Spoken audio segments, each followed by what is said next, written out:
नमस्कार। आप सभी का स्वागत है इस विशेष ज्योतिषीय विश्लेषण में। आज हम बात करेंगे मेष राशि में सूर्य की संक्रांति के प्रभाव की, जो कि 14 अप्रैल 2026 सुबह 9:33 से लेकर 15 मई 2026 सुबह 6:23 तक रहने वाली है। इस अवधि में कई महत्वपूर्ण ग्रहों की स्थिति बन रही है। सूर्य और शुक्र की युति बनी हुई है और 30 अप्रैल से बुध भी इस युति में शामिल हो रहा है। गुरु मार्गी है, जो सकारात्मक ऊर्जा प्रदान करता है। वहीं शनि और मंगल की युति 12वें स्थान में होने के कारण कुछ चुनौतियां भी सामने ला सकती है। इसके साथ ही गोचर में कालसर्प योग का प्रभाव अभी भी बना हुआ है। अब बात करते हैं इस गोचर के व्यापक प्रभाव की। गर्मी का बढ़ता प्रकोप। सूर्य के मेष राशि में उच्च होने के कारण तापमान में तीव्र वृद्धि देखने को मिल सकती है। विशेष रूप से उत्तरी भारत के क्षेत्रों में हीटवेव, लू की स्थिति बन सकती है। दिन के समय तापमान सामान्य से काफी अधिक रह सकता है, जिससे लोगों को स्वास्थ्य संबंधी समस्याएं जैसे डिहाइड्रेशन, थकान और हीट स्ट्रोक का खतरा बढ़ सकता है। बिजली की मांग एसी, कूलर आदि के कारण अचानक बढ़ सकती है, जिससे कुछ जगहों पर पावर कट की स्थिति भी बन सकती है। युद्ध तनाव में कमी के संकेत। 16 अप्रैल के बाद ग्रहों की स्थिति में थोड़ा संतुलन आने से अंतर्राष्ट्रीय स्तर पर तनाव कम होने की संभावना है। जो देश आपसी विवाद या तनाव में हैं, वहां बातचीत और समझौते के प्रयास तेज हो सकते हैं। अचानक बड़े टकराव या युद्ध की संभावना थोड़ी कम हो सकती है, लेकिन पूरी तरह समाप्त नहीं होगी। कूटनीतिक गतिविधियों, डिप्लोमेटिक टॉक्स में वृद्धि देखने को मिल सकती है। प्राकृतिक घटनाओं में वृद्धि। अग्नि तत्व की अधिकता के कारण जंगलों में आग लगने की घटनाएं बढ़ सकती हैं, खासकर सूखे क्षेत्रों में। ज्वालामुखी सक्रिय क्षेत्रों में हलचल या विस्फोट की संभावना बढ़ सकती है। अत्यधिक गर्मी और शुष्क वातावरण के कारण प्राकृतिक संतुलन बिगड़ सकता है। कुछ क्षेत्रों में अचानक प्राकृतिक आपदाएं जैसे सूखा या आग से जुड़ी घटनाएं अधिक देखने को मिल सकती हैं। अब जानते हैं सभी 12 राशियों पर इस गोचर का थोड़ा विस्तृत प्रभाव। मेष राशि। इस समय आपके लिए नई वस्तुएं खरीदने के योग बन रहे हैं। घर, वाहन या इलेक्ट्रॉनिक सामान की खरीदारी शुभ साबित हो सकती है। आत्मविश्वास बढ़ेगा और आप अपने निर्णयों में अधिक स्पष्टता महसूस करेंगे। वृषभ राशि। आर्थिक स्थिति में सुधार देखने को मिलेगा। आय के नए स्रोत बन सकते हैं और रुका हुआ धन वापस मिलने की संभावना है। परिवार में सुख शांति और संतुलन बना रहेगा। मिथुन राशि। अचानक होने वाली घटनाओं से सावधान रहने की आवश्यकता है। यात्रा करते समय और किसी भी बड़े निर्णय में सोच समझकर कदम उठाएं। स्वास्थ्य और सुरक्षा का विशेष ध्यान रखें। कर्क राशि। यात्रा और प्रवास के मजबूत योग बन रहे हैं। ये यात्राएं आपके लिए लाभदायक और नए अवसर लेकर आ सकती हैं।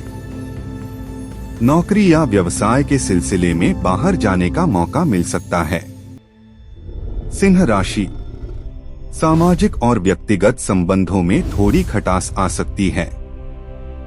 गलतफहमियों से बचने के लिए संवाद बनाए रखें। धैर्य और संयम से काम लेना आपके लिए फायदेमंद रहेगा। कन्या राशि। आप धार्मिक और आध्यात्मिक कार्यों में अधिक रुचि लेंगे।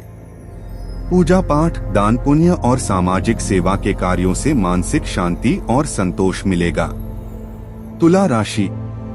नए व्यापार या बिजनेस शुरू करने के लिए यह समय अनुकूल है।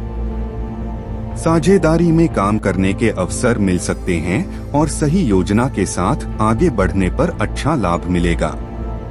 वृश्चिक राशि। इस समय नए वाहन की खरीद से बचना बेहतर रहेगा। खर्चों पर नियंत्रण रखें और किसी भी बड़े निवेश से पहले अच्छी तरह विचार करें। सावधानी आपको नुकसान से बचाएगी। धनु राशि, पढ़ाई और शिक्षा के क्षेत्र में सफलता मिलने के योग हैं। प्रतियोगी परीक्षाओं में अच्छे परिणाम मिल सकते हैं। संतान से संबंधित खुशखबरी भी मिल सकती है।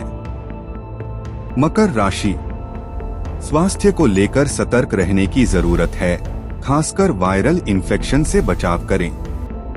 मौसम में बदलाव के कारण छोटी मोटी परेशानियां हो सकती हैं, इसलिए खानपान और दिनचर्या पर ध्यान दें। कुंभ राशि, आपकी प्रतिष्ठा और मान सम्मान में वृद्धि होगी। कार्य क्षेत्र में आपकी मेहनत की सराहना होगी और नए अवसर प्राप्त हो सकते हैं। समाज में आपकी छवि मजबूत बनेगी। मीन राशि, निवेश के लिए यह समय अनुकूल है, खासकर सोना और चांदी में।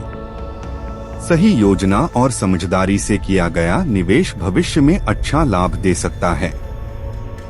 इस प्रकार यह गोचर सभी राशियों के लिए अलग अलग परिणाम लेकर आ रहा है, इसलिए अपने अनुसार सही निर्णय लेना और सावधानी बरतना आवश्यक है। अब बात करते हैं कि इस समय में प्रगति और सकारात्मकता कैसे बढ़ाई जाए।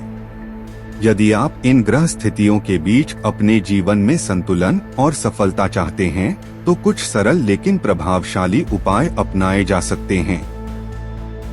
गेहूं का दान करें। कम से कम 5 किलोग्राम गेहूं का दान करना अत्यंत शुभ माना गया है। यह दान आप किसी गरीब, जरूरतमंद व्यक्ति या मंदिर में कर सकते हैं। रविवार या मंगलवार के दिन दान करना विशेष रूप से लाभकारी रहेगा। गेहूं का संबंध सूर्य से माना जाता है, इसलिए इसका दान करने से सूर्य की सकारात्मक ऊर्जा बढ़ती है और जीवन में स्थिरता आती है। ओम हिरण्यगर्भाय नमः मंत्र का जाप करें। प्रतिदिन रात के समय शांत मन से इस मंत्र की एक माला 108 बार जाप करें। जाप करते समय पूर्व या उत्तर दिशा की ओर मुख करके बैठना अधिक शुभ माना जाता है। यह मंत्र सूर्य से जुड़ा हुआ है, जो आत्मबल, ऊर्जा और आत्मविश्वास को बढ़ाता है। नियमित जाप से मानसिक तनाव कम होता है और नकारात्मक विचारों से मुक्ति मिलती है। नीले रंग के वस्त्र धारण करें। इस समय अधिक से अधिक नीले रंग के कपड़े पहनने का प्रयास करें। नीला रंग शनि ग्रह से संबंधित होता है, जो इस समय संतुलन बनाने में मदद करेगा। यह रंग मानसिक शांति, स्थिरता और धैर्य प्रदान करता है। विशेष रूप से महत्वपूर्ण कार्यों या इंटरव्यू के समय नीले रंग का प्रयोग करना लाभदायक हो सकता है। इन सभी उपायों को अपनाकर आप इस समय की नकारात्मक ऊर्जाओं को कम कर सकते हैं और अपने जीवन में सफलता, शांति और सकारात्मकता को आकर्षित कर सकते हैं। धन्यवाद। आपका दिन शुभ हो और जीवन में हमेशा प्रगति बनी रहे।